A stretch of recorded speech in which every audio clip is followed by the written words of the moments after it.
Okay, may ikukuwento ko sa inyo. Nung bago pa lang ako dito sa Bicol region, maraming nagtatanong sa akin kung taga saan talaga ako.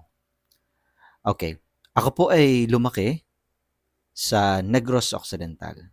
Part po yun ng Region 6 or Western Visayas ng salita or ang main language ay Hiligaynon.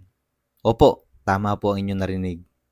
Ito ay commonly known as Ilonggo. For example, sa din ka makadto, do ka busy sa imuha. Pero alam nyo ba na maraming nalilito pagdating sa Hiligaynon at Ilonggo terms? Okay, ganito kasi yon.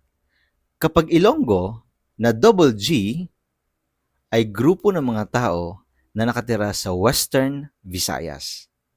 At ang main language ay Hiligaynon na nanggagaling sa salitang Iligenes na ang mga tao na nagsasalita nito ay kadalasang sinasabing people of the coast or yung mga taong nakatira sa coastal areas.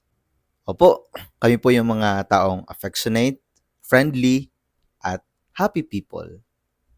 Sige, ulitin natin.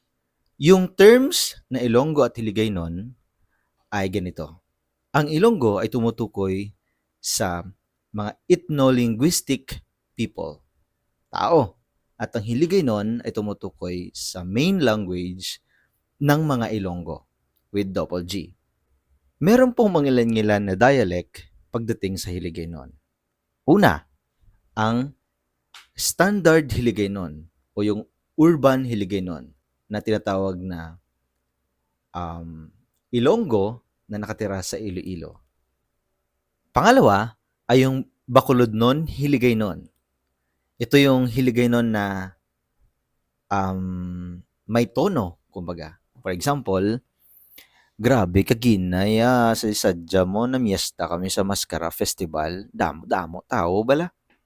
Ang Bacolod Hiligaynon ay sa Metro Bacolod or sa Bacolod City. Na kung titingnan natin sa mapa, ito ay makikita sa Negros Island. Kaya ang sunod naman po ay Negrense Hiligaynon. Ito ay dialect ng nakatira sa Negros Occidental na merong tatlong sub-variants. Ito ang Northern Negrense Hiligaynon, Central Negrense Hiligaynon, and Southern Negrense Hiligaynon.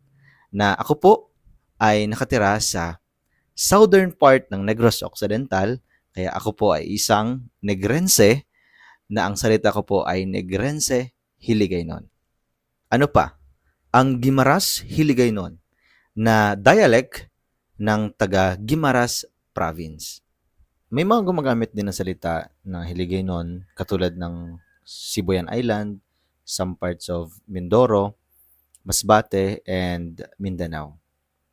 May ibang mga native speakers na kinoconsider yung dalawang under ng Hiligaynon. Ito yung Kinaraya or Antiqueño at ang Kapiznon. Pero marami ang kinoconsider na ito ay Western Bisaya languages. Ayun. So ako po ay isang Negrense na ang salita ko ay Negrense Hiligaynon.